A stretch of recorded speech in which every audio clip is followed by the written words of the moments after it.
Glória a Deus. Nós estamos falando sobre fé. Falamos no domingo passado sobre fé e vamos continuar falando um pouquinho hoje sobre fé. Eu gostaria, irmãos, de usar alguns exemplos da Bíblia, porque nós sabemos o que é fé.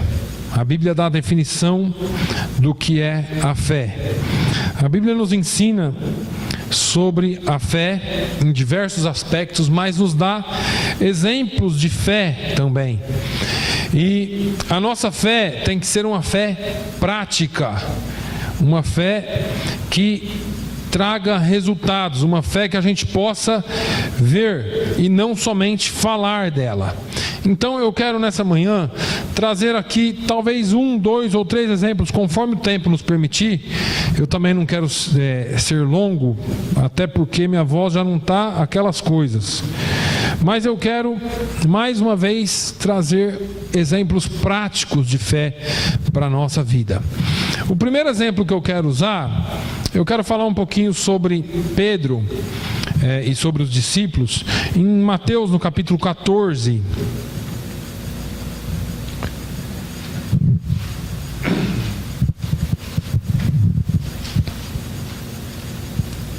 Mateus 14, 22, nós já falamos sobre isso aqui algumas vezes, mas hoje eu só vou usar como exemplo e dar aqui alguns exemplos dessa palavra. Mateus 14, 22, que diz: logo em seguida, ordenou Jesus que os seus discípulos entrassem no barco e fossem adiante para o outro lado, enquanto ele despedia a multidão. Despedida a multidão, ele subiu ao monte para orar à parte. Ao cair da tarde, estava ali sozinho. Entretanto, o barco já estava no meio do mar, açoitado pelas ondas, porque o vento era contrário. Na quarta vigília da noite, dirigiu-se Jesus a eles, andando por sobre o mar. Os discípulos, vendo-o caminhar por sobre o mar, assustaram-se, dizendo: é um fantasma, e gritaram de medo. Jesus, porém, imediatamente lhes disse: tem de bom ânimo, sou eu, não temas. Respondeu-lhe Pedro: Senhor, se és tu, manda-me ir ter contigo por sobre as águas. E ele disse: vem. E Pedro, descendo do barco, andou por sobre as águas para ir ter com Jesus. Mas observando o vento forte, teve medo e, começando a afundar, clamou: Senhor, salva-me. Imediatamente Jesus estendeu a mão, tomou-o e lhe disse: homem de pequena fé, por que duvidaste? Entrando ambos no barco, o vento cessou. Então os que estavam no barco adoraram, dizendo: és verdadeiramente o Filho de Deus. Amém? Eu gosto dessa palavra porque ela nos fala de uma fé prática, uma fé que a Bíblia nos ensina como sendo uma fé prática. Pedro, aqui é o destaque. Quando nós falamos em fé prática, nós precisamos aprender a andar em fé, a caminhar em fé e não apenas ouvir sobre a fé. A Bíblia diz que aqui no versículo 22, que eles estavam num determinado lugar e Jesus, logo em seguida, ordenou que os seus discípulos entrassem no barco. A primeira coisa que eu tiro desse texto é o seguinte: se Jesus teve que mandar, é porque eles não queriam ir.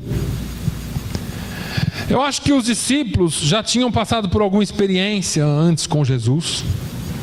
Talvez aquela experiência de Jesus acalmando a tempestade quando ele dormia no barco. E agora Jesus fala: não, vocês entrem no barco e vão.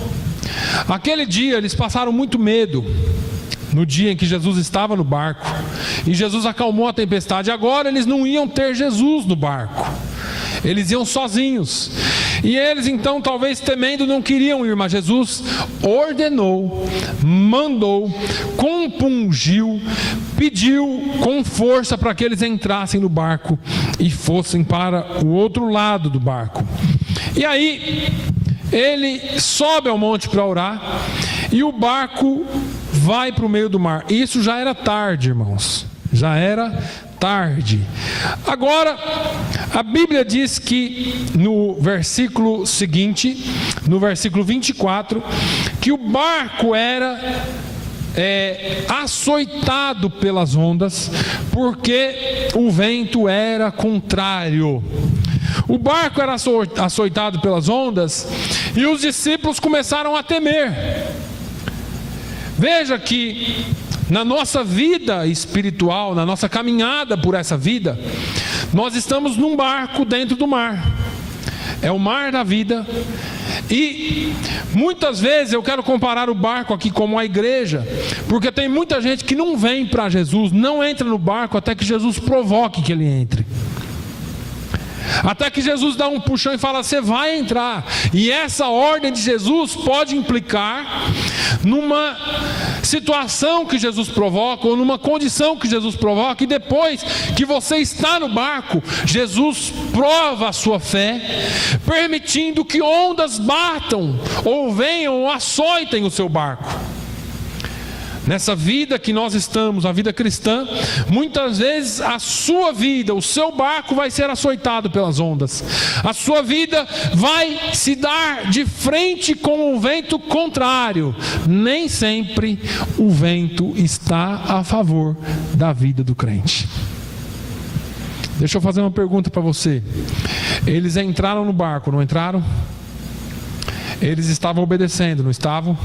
E por que Jesus permitiu que o barco fosse açoitado? Tem crente que acha que pelo fato de estar obedecendo a Deus, nada lhe acontecerá.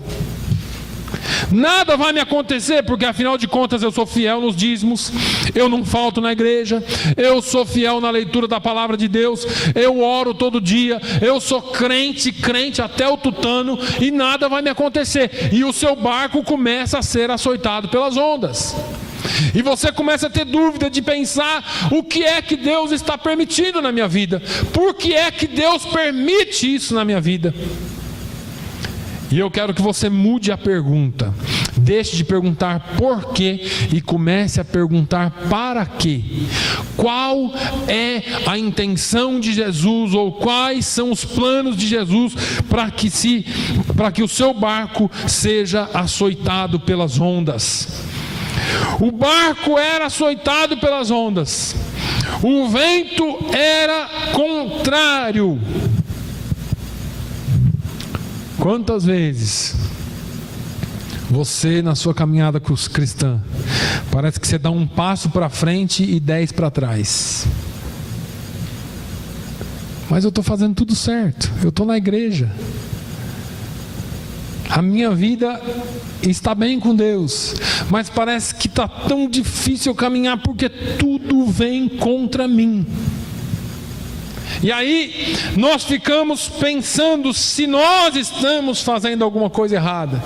O pior de tudo é que a Bíblia não fala no primeiro instante que eles clamaram, mas eu acredito que eles clamaram. O barco começou a ser açoitado, o barco começou a ser chicoteado pelas ondas, o vento contrário, e eu acredito que esses discípulos começaram a falar: bom, vamos orar. Jesus ensinou a gente a orar, vamos orar. E eles começaram a orar, e Jesus não vem. Porque tem hora que você ora e Jesus não vem. Pastor, que isso é verdade. Tem hora que ele não vai vir na hora que você está clamando. Tem hora que você vai chorar, você vai clamar, você vai gritar, você vai entrar em desespero até, e ele não virá. Mas não é porque ele te esqueceu, é porque a hora dele não é a sua hora. Eu já falei isso domingo passado. Você só vê aquilo que está acontecendo no momento. Deus, Jesus, vê tudo que acontece na eternidade. Agora, o próximo versículo, no versículo 25, diz que agora na quarta hora da noite, ou na quarta vigília da noite. Eu não sei se você já sabe, vigílias eram divididas de 3 em 3 horas. E nós tínhamos, na época, ou no horário, no tempo de Israel, no calendário judaico, tem 4 vigílias. Começa às 6 da tarde. Das 6 da tarde até as 9, das 9 à meia-noite, da meia-noite às 3 e das 3 às 6. Às 6 horas começa a primeira hora do dia. Hora 1, hora 2, hora 3 e assim por diante. Mas eles estavam na 4ª vigília já. Eles haviam embarcado à tarde. E já estavam a noite inteira lutando contra o vento e as ondas. Tem hora que você vai estar a noite inteira, parece que o dia não chega na sua vida. Parece que o sol não brilha, parece que só tem noite. E o seu barco é açoitado, de frente, por trás, o vento é contrário, e você nunca vê o dia raiar, porque parece que você está numa noite. Mas a Bíblia é clara, a Bíblia é linda, porque ela disse: o choro pode durar uma noite, mas a alegria virá ao amanhecer. Jesus não vem a hora que você pede para ele vir, nem sempre. Mas a Bíblia diz que na 4ª vigília, Jesus parece que vem sempre na última hora. Parece que na hora que o negócio está feio. Por que ele deixa ficar assim? Por que Jesus deixou a situação ficar tão feia? Eu sou tão fiel, eu cumpro com as minhas obrigações, eu busco a Ele. Talvez eles clamaram a noite toda, mas Jesus só veio na 4ª vigília. Jesus prova a nossa fé também na persistência. Tem hora que no primeiro aperto que você leva, você desiste. E tem hora que você vai ser apertado, chorar, clamar, jejuar, orar, chorar, fazer de tudo e parece que não vem. Só que na 4ª vigília ele virá. E eu acho lindo como Jesus vem. Porque a Bíblia diz que Jesus veio na 4ª vigília andando sobre o mar. Para mim tem um significado muito simples isso. Além dele não vir na hora que você espera que ele venha, ele vai vir do jeito que você não espera que ele venha. Jesus, ele não usa meios regulares somente, ou meios comuns e normais, para vir ter conosco. Jesus usa meios sobrenaturais para vir ter conosco, em momentos que você não espera. O socorro dele e a força dele e a ajuda dele virá de onde você jamais espera. Talvez os discípulos estavam esperando Jesus vir remando um barquinho. Eu tenho que chegar até ele, senão eles vão morrer afogados. Talvez eles estavam esperando que ele alugasse um barco grande e viesse socorrer eles. Mas Jesus não veio assim. Jesus veio andando sobre as águas. Jesus, ele vem da forma que você não espera. As coisas naturais acontecem naturalmente, mas o sobrenatural só Deus pode fazer. E no versículo 28, a Bíblia diz que eles entraram em desespero. No 26, quando eles viram ele caminhando sobre o mar, assustaram e disseram: é um fantasma. E ficaram com medo, gritaram de medo. No 27, Jesus fala: tem de bom ânimo, sou eu, não temas. No 28, a Bíblia mostra Pedro reconhecendo a voz de Jesus e falando: Jesus, se é o Senhor mesmo, fala para eu ir, manda que eu vá ter contigo por sobre as águas. É interessante que eram 12 discípulos e Pedro reconheceu a voz de Jesus no meio da turbulência. No meio da turbulência da nossa vida, muitas vozes vão ecoar, muitas pessoas vão falar, mas você precisa reconhecer a voz de Deus. O maior inimigo das pessoas talvez um dos maiores, é o desespero. O medo causa desespero. E por causa do desespero, às vezes Deus está falando com você e você não ouve. Às vezes Deus está falando com você e você fala, não é Deus, porque a minha situação não tem mais jeito. Lembra quando Abraão e Sara, na verdade Sara riu da situação, da condição que Deus havia falado, olha, você vai gerar um filho. E Abraão fala para o anjo, para um dos 3 anjos, fala assim, olha, é impossível, nós somos velhos já. E o anjo diz, haveria, por um acaso, alguma coisa impossível para Deus? Haveria alguma coisa impossível para Deus? Não existe nada que seja impossível para Deus. Quando nós estamos vivendo uma situação difícil, nós precisamos reconhecer a voz de Jesus em meio à turbulência. Pedro então fala a Jesus, fale, mande que eu vá ter contigo andando sobre as águas. E Jesus, como se isso fosse um desafio para Jesus. Pedro falou, agora eu quero ver mesmo. E ele disse, vem. Irmãos, andar pela fé é reconhecer a voz de Jesus e ouvir a sua voz, e quando ele falar com você, você atender a voz dele. O problema é que às vezes a gente fica pedindo tanta coisa para Deus, a gente fala tanto com Deus e não espera ele responder, só pede. E quando ele responde, você coloca em dúvida, será que é ele que está falando? Será que é para eu andar mesmo? Será que é para eu ir mesmo fazer isso? Será que é para eu andar sobre as águas mesmo? Quando Jesus falou para Pedro, Pedro, vem! Eu imagino agora Pedro saindo do barco e começando a andar pelas águas, por sobre as águas. E aí, veja que quando você toma um passo de fé, quando você dá um passo de fé, entenda que outros que estão no barco podem querer te desencorajar. A Bíblia não cita, eu só fico imaginando aqueles outros discípulos pensando, ele vai afundar, não vai dar certo esse negócio. Pedro é louco, ele está largando o barco. Pedro, não faz isso, Pedro. Não, Jesus falou para eu ir, eu vou. Pedro, não vai, Pedro, você vai afundar. Ou talvez alguém por trás estava assim, afunda. Quero ver ele afundar. Ele vai afundar, fica vendo. É mais um passo e ele afunda.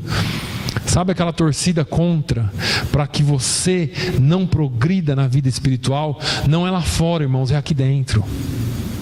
Muitas vezes a sua resistência não está lá fora, a sua resistência está aqui dentro. Pessoas que deveriam falar, vamos caminhar juntos sobre as águas, mas são pessoas que não têm coragem de sair da sua zona de conforto, da sua zona de segurança, que no caso aqui era o barco. Todo mundo queria fugir do fantasma, mas eles não tinham para onde ir. Então o melhor lugar para ficar durante uma tempestade com um fantasma lá fora é no barco. Agora, aqueles que vivem pela fé, que andam pela fé, são as pessoas que têm coragem de sair do barco e caminhar por sobre as águas. Isso é fé. Pedro vai em direção a Jesus. Eu acredito que ele caminhou uma boa distância, porque ele chegou até perto de onde Jesus estava. Agora Pedro começa a afundar. Por quê? Porque no versículo seguinte, no versículo 30, diz que quando ele viu o vento, quando ele olhou para o vento, às vezes a gente, no meio da caminhada, toma passos de fé, mas a gente começa a olhar as dificuldades. Jesus falou com você, o Espírito Santo te encheu de coragem, você falou eu vou fazer, e você começa a fazer aquilo com toda a força, e chega um momento que você olha e fala, meu Deus, o que eu estou fazendo aqui? Será que vai dar certo? Você começa a olhar O quê? O vento. Deixa eu te perguntar, você se lembra de Davi? Quando Davi foi levar comida para os seus irmãos, lá no campo de batalha, a Bíblia diz que quando ele chegou lá no arraial dos israelitas com o pão, o queijo, o bolo, seja lá o que ele estivesse levando, os irmãos dele diz que tinha um silêncio no arraial muito grande, estava todo mundo quieto. E os irmãos dele receberam ele lá, talvez Eliabe, o mais velho, recebeu ele. Tá bom, Davi, pega aqui as coisas, tá, já recebemos, vai embora para casa que o negócio aqui tá feio. Só que quando Davi chega providencialmente, o gigante sai lá no campo de batalha, no arraial, e começa a insultar o povo de Deus. Ei, cadê o homem que vai lutar comigo? Onde que está o homem? Cadê o Deus de Israel? Está todo mundo em silêncio. Os guerreiros estão em silêncio. Os soldados estão em silêncio. O rei covarde está em silêncio. O menino Davi, ainda com queijo na mão, eu fico imaginando a cena. Com aquela cesta na mão ainda, falou: o que está acontecendo? Eu estou ouvindo ou eu estou... E aquela voz insultando o povo de Deus, insultando o Deus de Israel. Davi falou: peraí, quem é este incircunciso? Enquanto aqueles homens olhavam o tamanho do gigante, Davi olhou para uma coisa que ninguém prestou atenção: para a circuncisão. A circuncisão, irmãos, nos remete lá em Gênesis 17. Em Gênesis 17, Deus faz um concerto com Abraão. E diz: Abraão, você circuncidará todo macho na tua casa, dos teus filhos, dos seus servos, dos seus animais, ao 8º dia. E isto será aliança perpétua entre mim e entre ti. Eu abençoarei todos os que te abençoarem e amaldiçoarei todos que te amaldiçoarem. Davi não viu o tamanho do gigante. Davi olhou isso. Ele falou: peraí, ele é grande, mas eu tenho uma aliança com Deus. Ele é forte, mas eu tenho uma promessa que Deus fez a Abraão, e essa promessa é perpétua, para sempre. Promessa de Deus e andar pela fé. Nós precisamos estar atentos, irmãos, porque às vezes o diabo ou qualquer coisa que seja virá com fúria.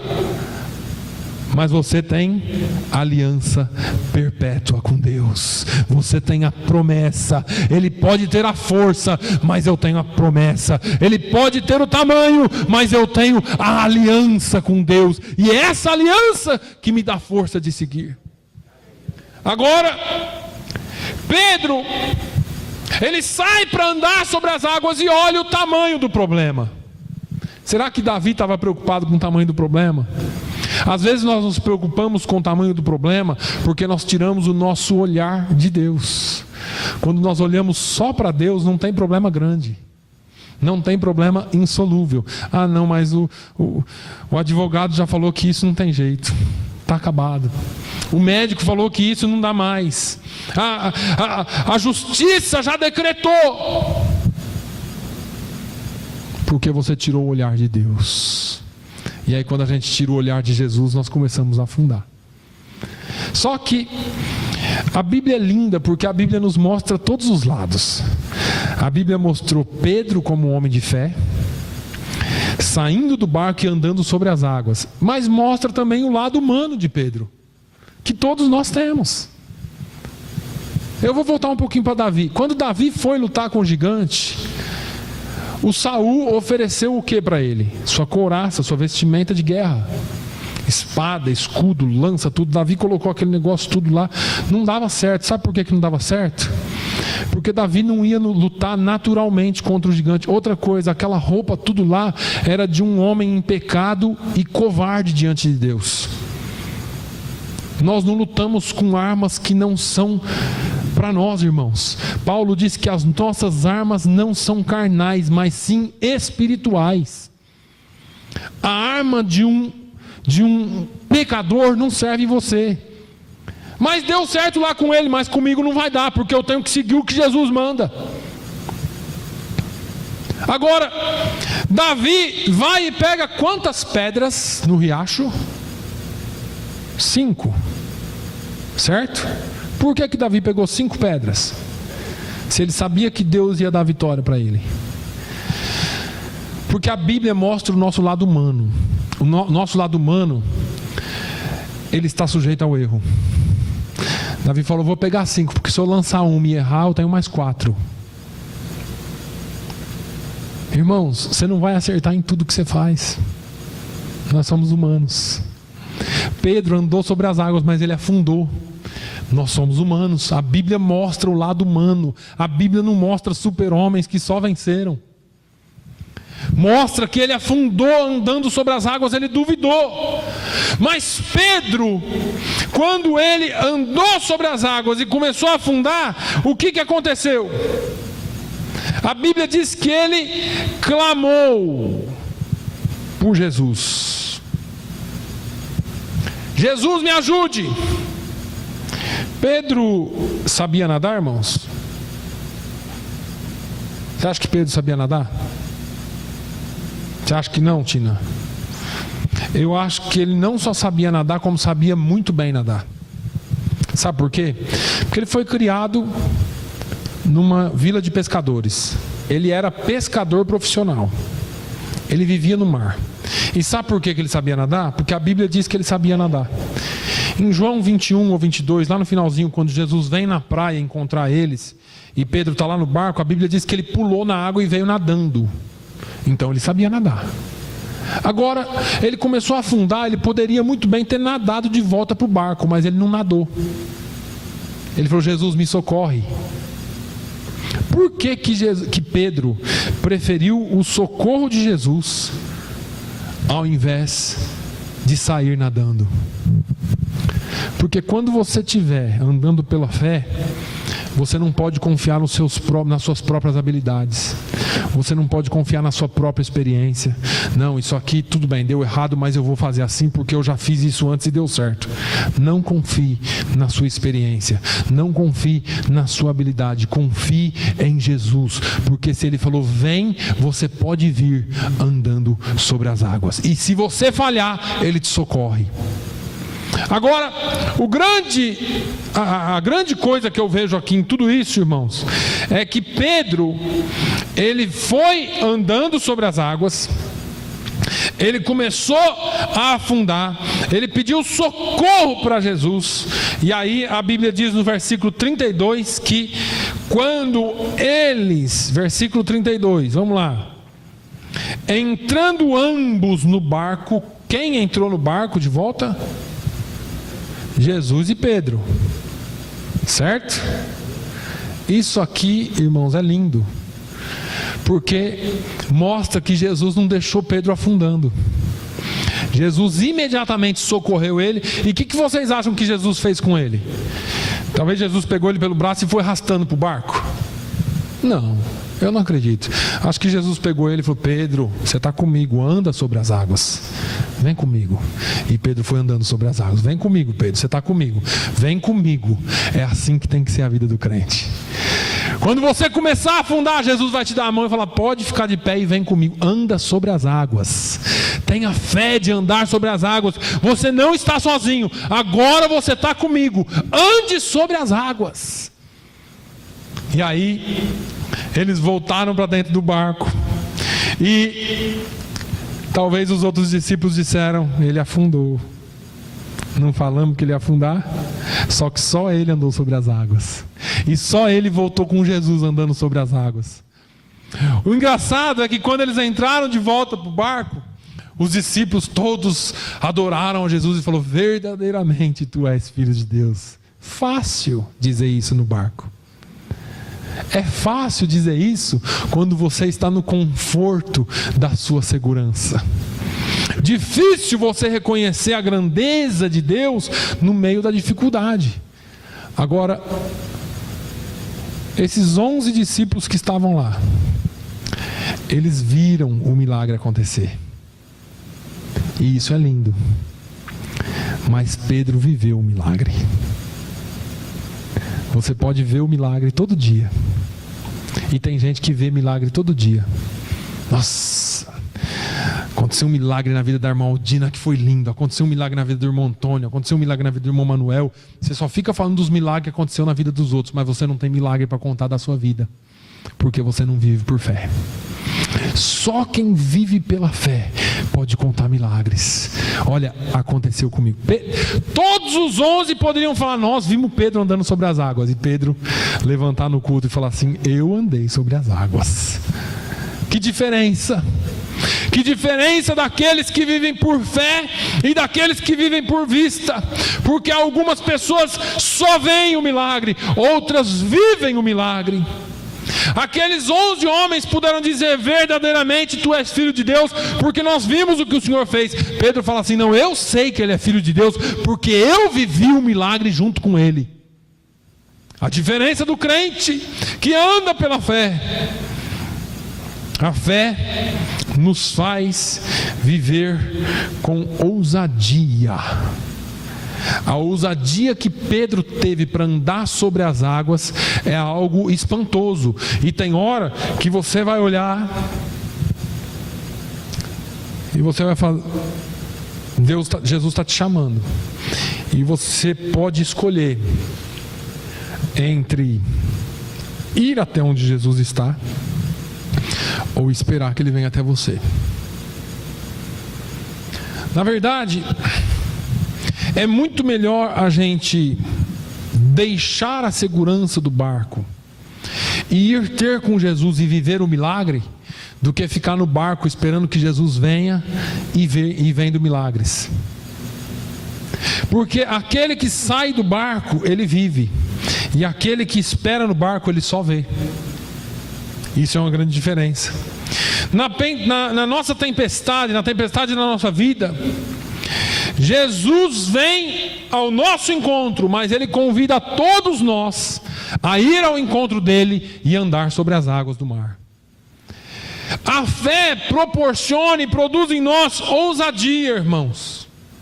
Mas eu queria usar um outro exemplo da Bíblia, porque muitas vezes nós também falamos, já falei sobre Davi aqui hoje, e já falei sobre a promessa. Davi via a promessa, mas tem algumas coisas nessa palavra de Davi, e uma palavra muito importante que eu quero deixar para você aqui hoje, porque a fé, ela proporciona ousadia, mas ela proporciona também coragem, e nos faz e nos remete às promessas de Deus para a nossa vida. Foi isso que Davi pegou.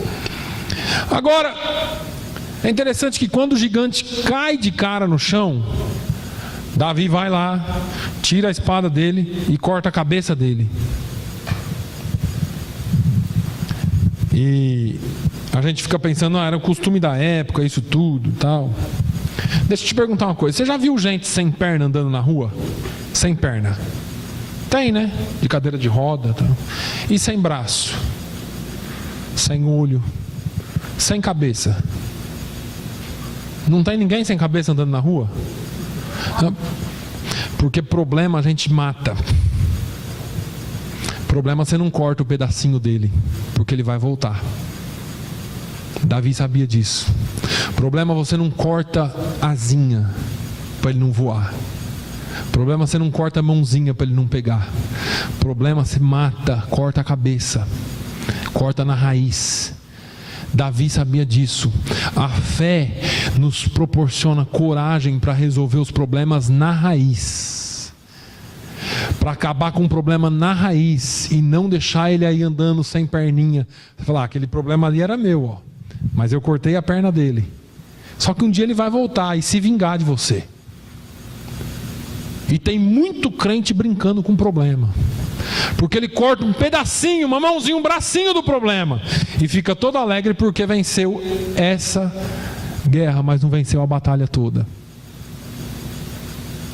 Deus nos adverte que se você quiser vencer, você precisa cortar o seu problema na raiz. Acabe com ele, mate com o seu problema, mate o seu problema o mais rápido possível, para que você não sofra consequências no futuro. O terceiro exemplo que eu quero usar nessa noite, ou nessa manhã, já está ficando de noite para mim, ó, não é nem meio-dia.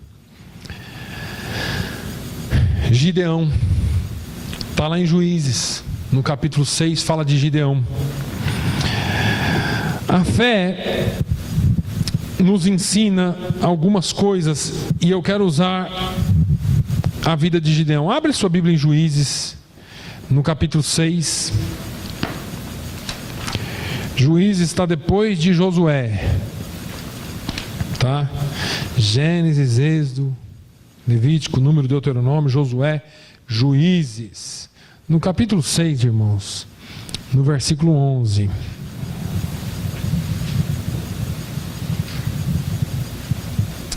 Seis e 11. Fala do chamado de Gideão. O anjo do Senhor veio e assentou-se debaixo do carvalho que está em Ofra, que pertencia a Joás, Abiesrita, onde Gideão, seu filho, estava malhando trigo no lagar, para o esconder dos midianitas. Para aí um pouquinho.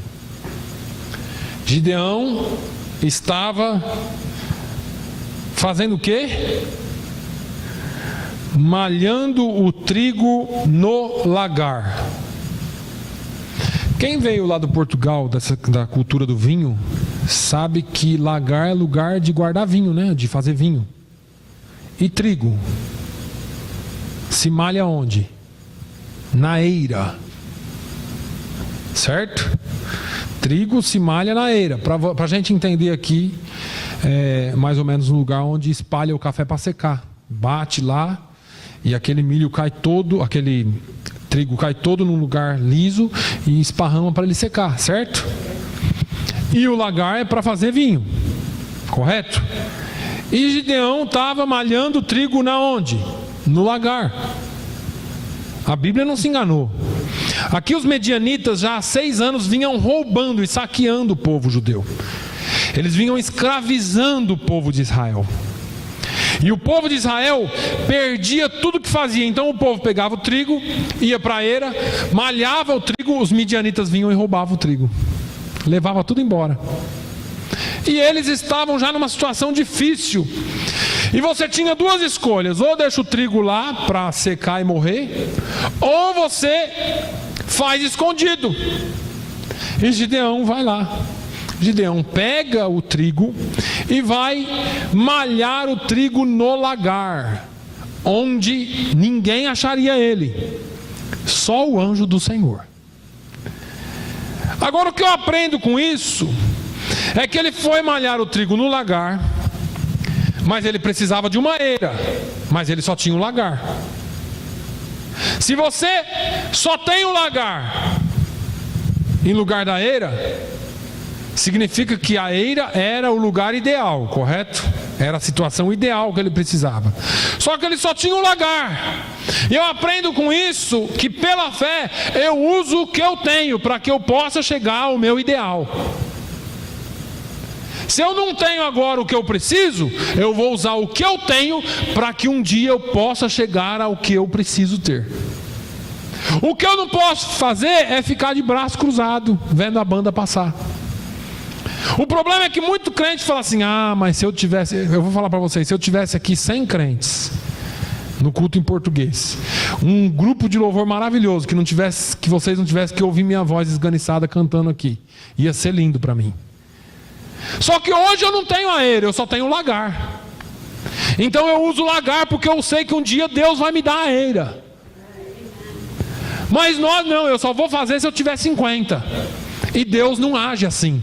Jesus falou: olha, quem for fiel no pouco, sobre o muito eu colocarei. Irmãos, ninguém começa grande, e nada do que você faz começa grande, mas Deus te honra no que você tem e te dá o ideal no futuro. Nós somos imediatistas. Gideão, ele poderia não fazer como o resto de Israel não estava fazendo. Mas ele falou: não, eu vou pegar esse trigo aqui, e midianita nenhum vai me roubar, porque eu não vou para a eira malhar, eu vou para o lagar. Eu quero ver eles ir procurar trigo no lagar. Só louco faz isso. Mas andar pela fé é assim. Tem hora que nós temos que dar uma de louco e andar pela fé, fazendo as coisas que Deus nos chamou para fazer, mesmo que não seja o ideal ainda, ou que você não tenha o ideal ainda. Agora, no versículo 15 do capítulo 6, a Bíblia diz que o anjo do Senhor veio e falou com ele, e aí Gideão começa a dar as desculpas. O anjo fala: olha, eu vim aqui e tal, porque nós precisamos de um homem valente e valoroso que nem você, para libertar o povo de Israel. E aí Gideão começa com a choradeira: ah, Senhor, com que livrarei a Israel? A minha família é a mais pobre em Manassés, e eu o menor da casa do meu pai. Olha que interessante. A minha família é a mais pobre da tribo de Manassés, que não é tão expressiva.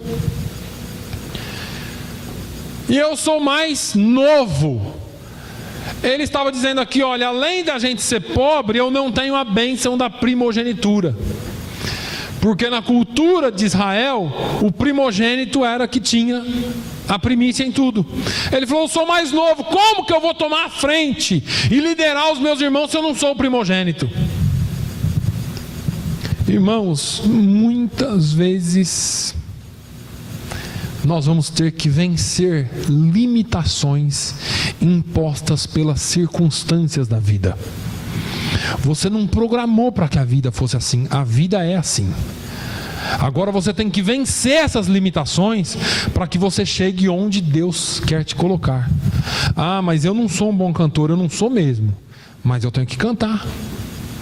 Eu não sou um bom pregador, mas até que Deus mande um bom pregador aqui para a igreja, eu tenho que pregar. Por quê? Porque nós temos que vencer as limitações. Já pensou se todo dia de manhã aqui, todo domingo de manhã agora que o pastor não está, eu falar assim: ai meu Deus, arruma outro para pregar. Ai, que desespero, me dá até dor de barriga para vir pregar. A Vivian sabe, é uma semana antes, ela fala: mas o que você tanto faz nessa mensagem? É 200 vezes revendo a mensagem, lendo e refazendo, lendo, porque eu não tenho toda a segurança, mas eu tenho que vencer limitações para que Deus possa exaltar a obra dele na terra, para que Deus possa fazer o que as limitações impuseram, para que Deus possa nos fazer vencer sobre essas limitações. E Deus não trabalha com medroso, Deus só trabalha com quem é corajoso, Deus só trabalha com quem está trabalhando. Esse moço aqui, esse Gideão, ele podia fazer que nem todos os outros: se eu for lá, além deles me roubarem, eu ainda vou poder morrer. Não, eu vou arranjar um jeito, vou usar o que eu tenho, vou escondido, vou fazer, e quando eles menos perceberem, morrer de fome nós não vamos. E aí, na hora que você toma atitude, Deus vem falar com você.